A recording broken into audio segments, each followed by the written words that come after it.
예, 안녕하세요.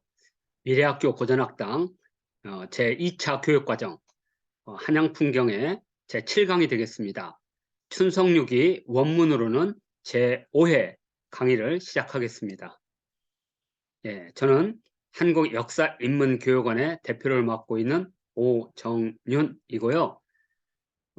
미래학교와 한국역사인문교육원에서는 기관단체 유튜브 채널로 이렇게 3개를 운영하고 있으며 주제별로는 한국사, 한자, 전통놀이, 궁궐박물관, TV에서 총 4개를 운영하고 있습니다.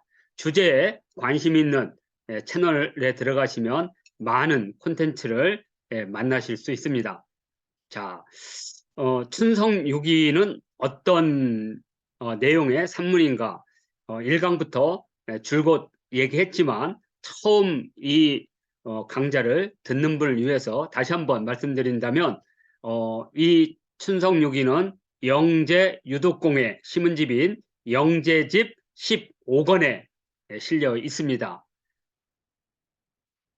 자, 영재집은 유독공의 시문집을 모아놓은 곳인데 여기에는 우리 역대 왕조인 21개 도읍지를 시로 옮긴 21도 회고시, 그리고 남북국 시대를 설정하게 만든 발해고, 그리고 조선 후기 세시 풍속지인 경도 잡지 등이 포함되어 있는 문집입니다.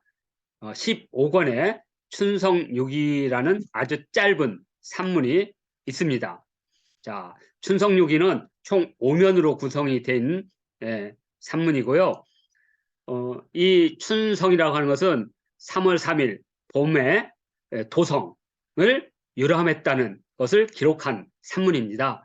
답사는 스승인 연암 박지원과 동무인 청장관 이덕무가 함께 하였고요. 이곳에 등장하는 인물로는 관제라는 당호를 가진 서상수, 그리고 윤생이라는 학생인지 생원인지 이것은 이제 뒷부분에서 다시 언급을 하겠고요. 그리고 이 호음 정사룡, 이 부분도 이제 제 8강에서 아마 언급이 될 겁니다. 자, 춘성육이는 총 4일간에 걸친 도성의 유람 내용을 산문으로 이렇게 기록한 것이고요.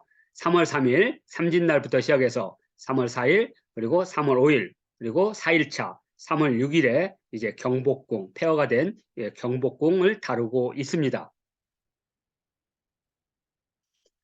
춘성육이의 내용을 오늘의 관점으로 본다면 영재교의 철록이라고 부르는 이 서수, 그리고 근정전의 동쪽과 그러니까 동남쪽과 서남쪽이 되겠죠. 석견이라고 부르는 이 서수, 그리고 간이대와 경회로 석주 등을 우리는 만날 수 있습니다. 자, 오늘 주제는 일영대입니다. 사절에 있는 사구에 있는 이제 사절이 되겠습니다. 자, 이 일영대라는 경복궁 일영대라는 게 있는데 해의 그림자를 재는 관측기구, 앙부일구 같은 것이 되겠죠. 그것을 두는 누대를 말하고요. 현재 현대건설 앞에 가면 서운관에서 쓰이던 일영대가 현재 남아 있고요.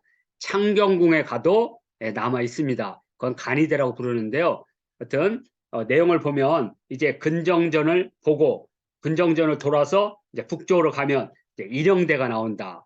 경의로 바로 옆에 되겠죠. 그래서 일영대를 돌아서 서쪽으로 가게 되면 경회로 예터가 나온다. 이게 사구에 있는 사구 사절에 있는 내용이 되겠습니다. 자,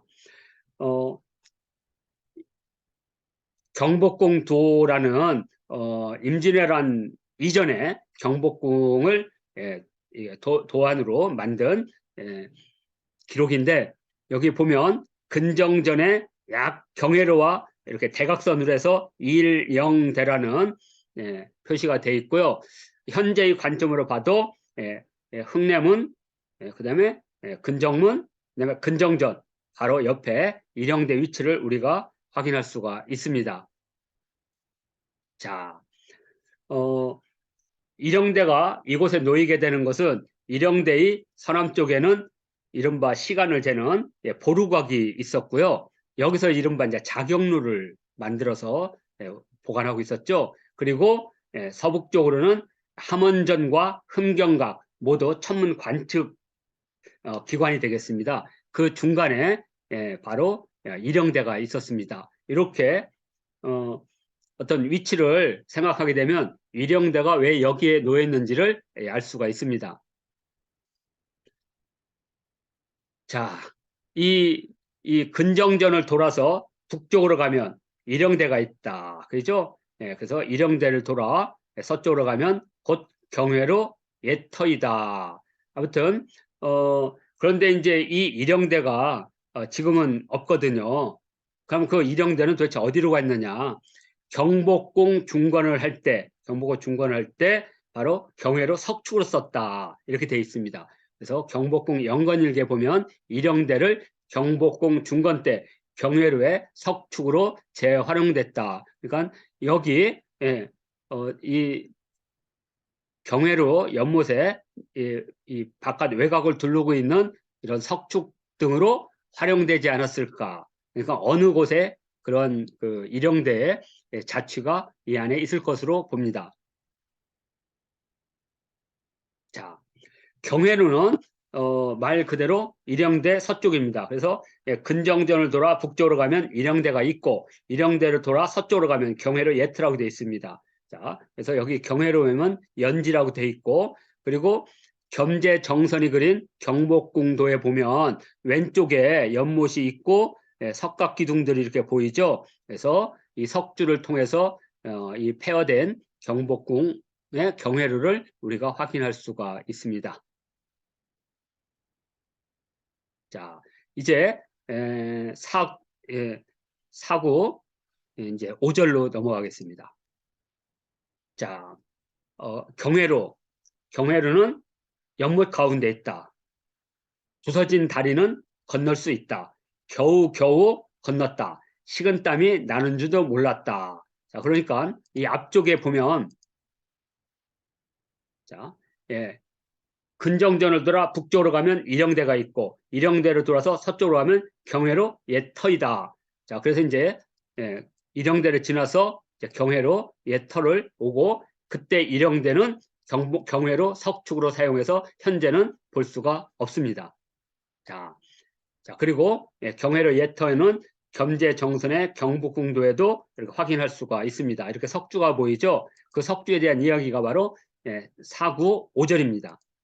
자, 옛터는 연못 가운데 있다. 부서진 다리는 건널 수 있다. 겨우겨우 건넜다. 식은땀이 나는 줄 몰랐다. 이렇게 돼 있고요. 자, 요 경회루라는 현판, 오늘날 현판은 묵본 금자라고 됐습니다. 검은색 바탕에 금색의 글자로, 그래서 이것은 오행의 수국화 상극 원리를 받아서 불을 막기 위한 비보라고 볼 수가 있습니다. 그런데 왜 금색이냐? 물론 금색은 군주, 왕권을 상징하지만 오행으로는 이 물기운을 더 강하게 하는 금생수의 원리, 상생 원리를 따서 이렇게 했고 현재 보이는 현판은 추사의 제자로 알려진 위랑 신관호가 쓴 것으로 확인되고 있습니다. 화폐에서도 경회루가 우리나라 조선시대 대표적인 건축물이었기 때문에 100원짜리 1963년대에 발행한 100원짜리 지폐의 뒷면에도 경회루가 있고 1979년에서 1983년에 발행한 만원권에도 이렇게 경회루가 이렇게 있습니다. 자, 이 경회루는 지금이야 이제 경복궁을 중건하면서 많은 초기의 모습에서 변했지만 적어도 유득공이 이곳을 방문했을 때는 아마 조선 전기에서 임진왜란으로 불탔던 그 모습이 그대로 있을 것이라고 봅니다. 그래서 이렇게 경복궁 도안을 보면 만세산이 있고 아마 섬 2개가 있다는 것이 바로 이걸 말할 겁니다. 예? 그래서 여기 섬 2개가 보이죠?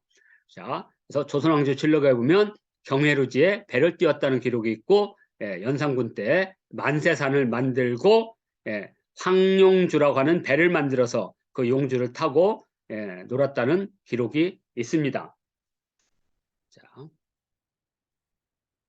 자, 그래서 여기 보면 예터는 연못 가운데 있다. 그래서 지금 이 예터 이것도 사실은 섬이 3개라고 보면 그 큰 섬처럼 보이는 이렇게 곳에 경회로 누각이 있는 거죠. 자, 그리고 폐교라고 그랬습니다. 부서진 다리. 지금이야 이렇게 중간을 하면서 다 보수를 했지만 지금 현재 인왕산에 보이는 제일 북쪽 지역 이것이 바로 폐교였던 것 같습니다. 그래서 다른 데는 다 이제 무너져 내렸고 여기는 다 무너지지 않았기 때문에 여기를 조심조심 걸어가게 되는 거죠. 일부 다리 사이사이가 돌이 떨어져 가지고 아마 빈 공간이 있었을 것입니다. 그래서 긍긍이거라고 했습니다. 전전긍긍할 때 쓰는 건데요. 조심조심 건넜다. 그리고 땀이 나는 줄도 몰랐다. 뭐 이런 뜻입니다.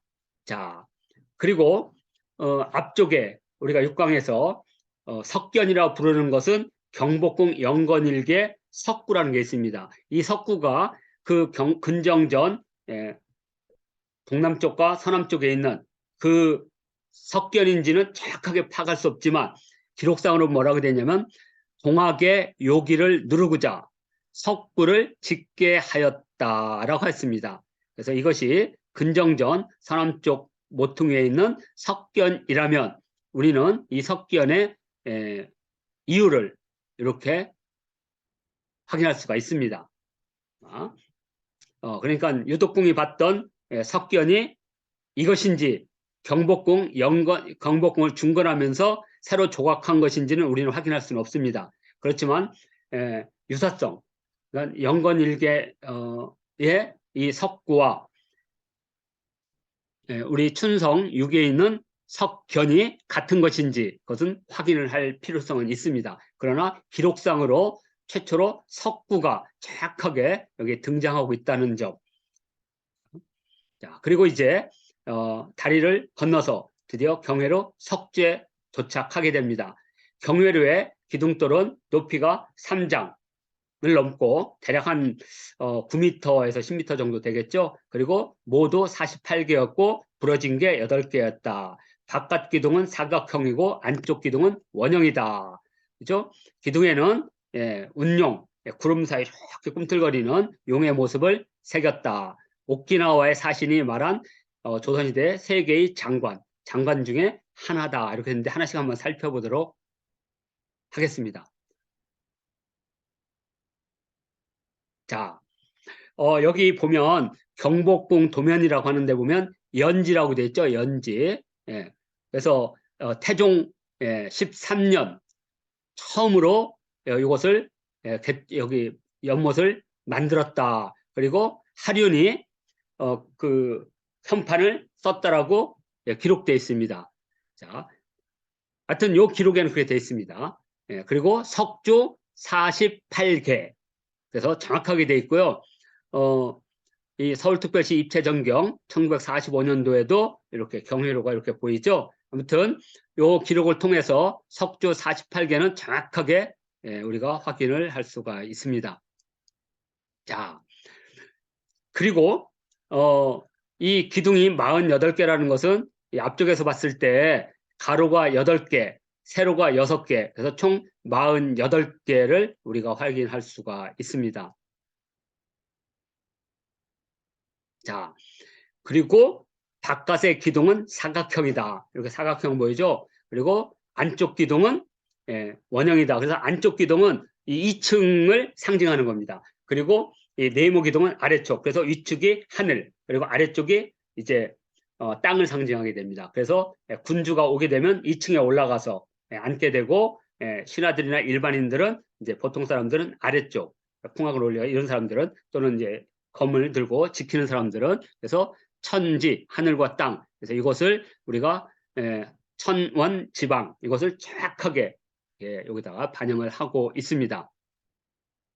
자, 그리고 기둥에는 운용의 모습을 새겼다고 하는데, 이게 이제 분명히 이렇게 운용을 그린 게 아니고 각이라고 그래서 새겼어요. 그러니까 돌에다 새겼겠죠. 근데 지금은 없어요. 그러면 이건 뭘 말하냐? 그 조선시대 때 그런 돌기둥들이 많이 이제 허물어지고 부러진 게 있으니까 새로 기둥을 올리면서 만들면서 아마 그 새겨져 있던 운용, 이것을 아마 삭제를 하고 하고 현재는 무늬가 없는 상태입니다. 만일 여기에 운용문이 남아 있다면 사정전에 이렇게 울용이 있습니다. 아마 이런 형태의 용이 기둥을 이렇게 타고 오른 것이 아닌가. 그래서 오키나와 사신이 말한 세 가지 장관의 하나가 바로 이 운용상이 되겠습니다. 자, 그러면 오키나와 사신이 뭐라고 했는지 한번 보겠습니다.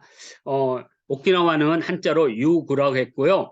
이 오키나와와 우리 역사 깊은 관련을 맺고 있는데, 조선시대 때 유구의 사신들이 조선에 왔는데, 우리 역사하고는 삼별초, 그리고 홍길동전에 나오는 율도국이 바로 오키나와가 아닐까 이렇게 추정을 하는데요.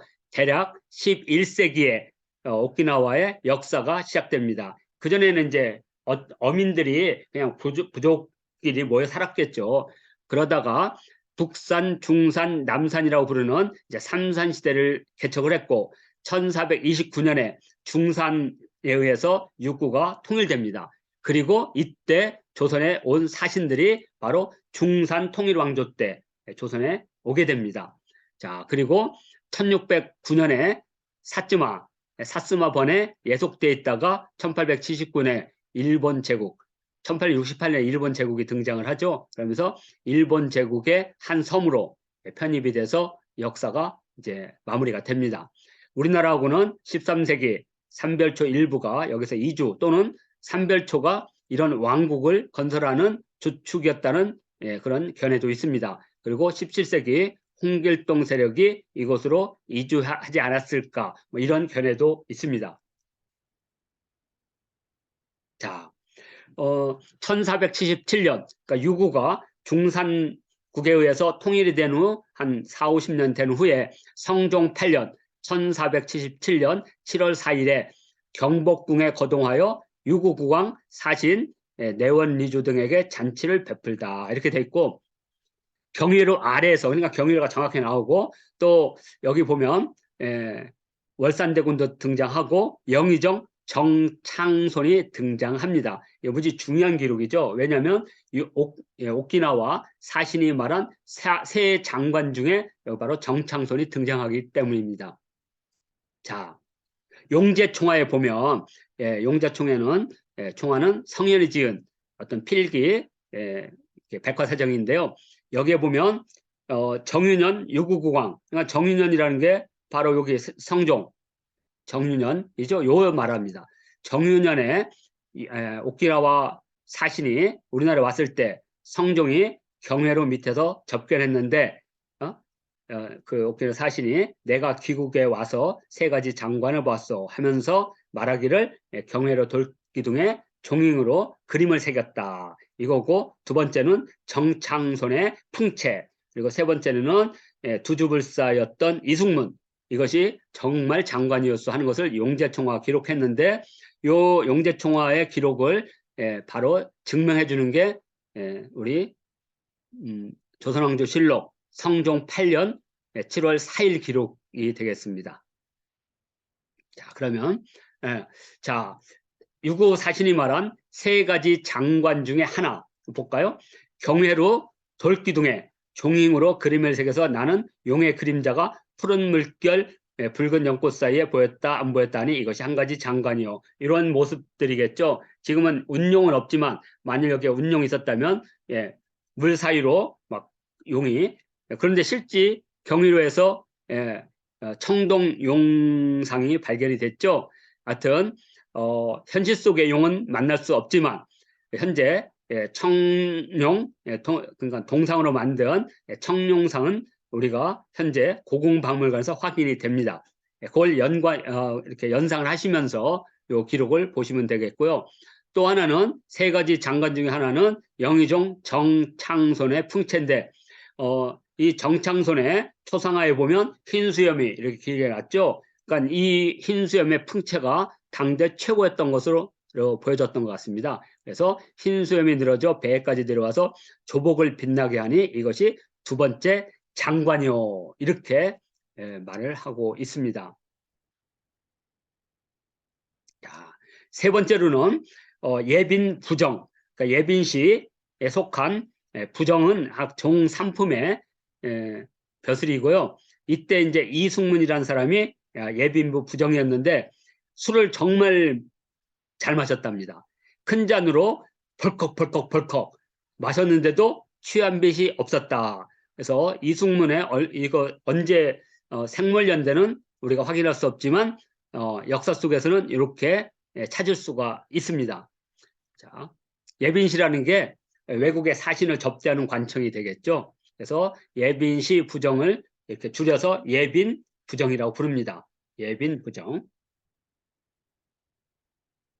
자, 이렇게 되면 전체적으로 우리가 지금 춘성 6기에서 보이는 경회로 옛 그 모습과 거기서 오키나와 사신이 말한 장관, 안타깝게도 돌기둥에는 운용문이 삭제돼서 확인을 할 수 없지만 우리가 경회로의 옛 모습은 이 정도로 유추할 수 있다는 것 이렇게 확인하면서 다음 경회로 춘경으로 넘어가겠습니다.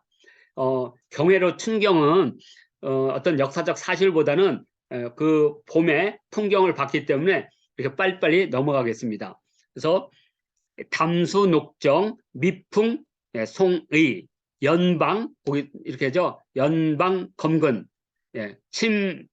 침부 산합 소즉어 취수 그다음에 천처 그다음에 압랑이희 문인공 입이복출 연문모서는 푸르고 깨끗하다. 솔바람이 부니 물결이 인다.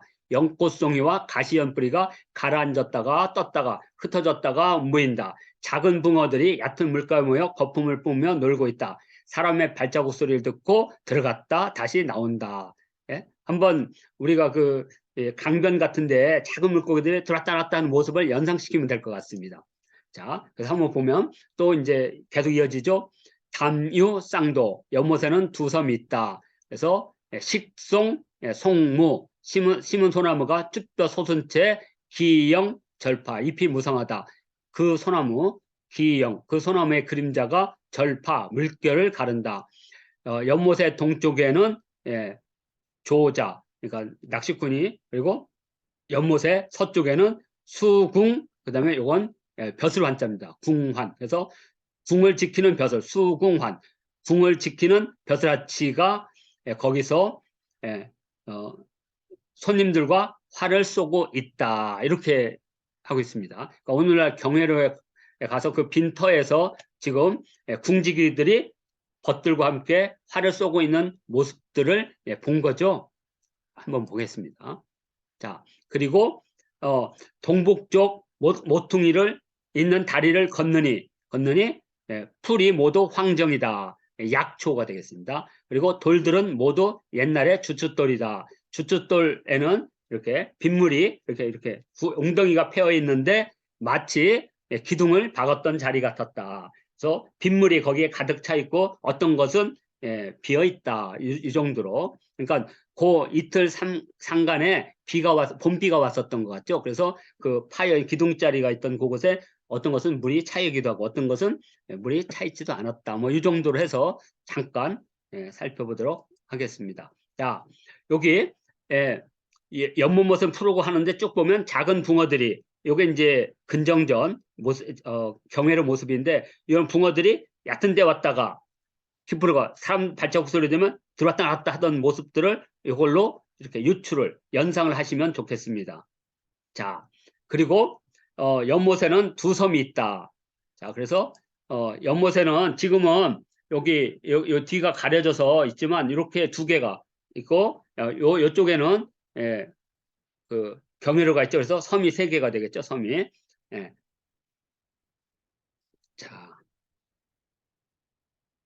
자, 그리고 동북 모퉁이에 있는 다리다. 요걸 말합니다. 세 번째. 그래서 현재 지금은 아주 유석공이 건널 때는 막 돌이 두 부분 이렇게 빠져 있고 건너기가 쉽지 않았는데 지금은 다 보수를 해서 또는 우리가 그 경복궁 중건을 할 때 완전히 다리를 보수를 해서 지금은 이렇게 완전한 다리를 볼 수가 있습니다. 그래서 이 다리를 건너면 바로 황정이라는 풀들이 이 경회로 그 예터에 여기저기 났었던 거지 아니면 건너에서도 났고 이렇게 정도로 보이면 됩니다. 그리고 주춧돌은 나무들은 이미 다 돌들은 다 이제 일부 부러지고 그래서 주춧돌에는 웅덩이가 패인 부분이 있다. 뭐 이런 그리고 어떤 것은 마르고 그랬다. 이 정도로 보면 대략 이해가 되실 겁니다. 왜냐하면 건물이 무너지면서 기둥들이 다 이렇게 엎어지고 막 그랬을 거예요. 그리고 어떤 건 부러져 있고 8개가 부러졌다고 되니까 그러니까 아마 이렇게 콕 하면서 넘어지면서 팍 부러졌을 거예요. 그래서 그 기둥이 있던 그 자리 그러니까 아마 우물이 어떤 건 둥근 우물도 있었고 어떤 건 네모난 우물도 있었을 겁니다. 그런 모습들을 연상을 해서 경회로 답사를 할 때 춘성유기의 그 모습들을 연상하시면 경회로 모습들이 훨씬 더 정겹게 다가올 것이라고 보고 있습니다. 자, 이상으로 해서 고전학당 한양풍경 제7강 그리고 춘성유기는 5번째 강좌를 마치도록 하겠습니다.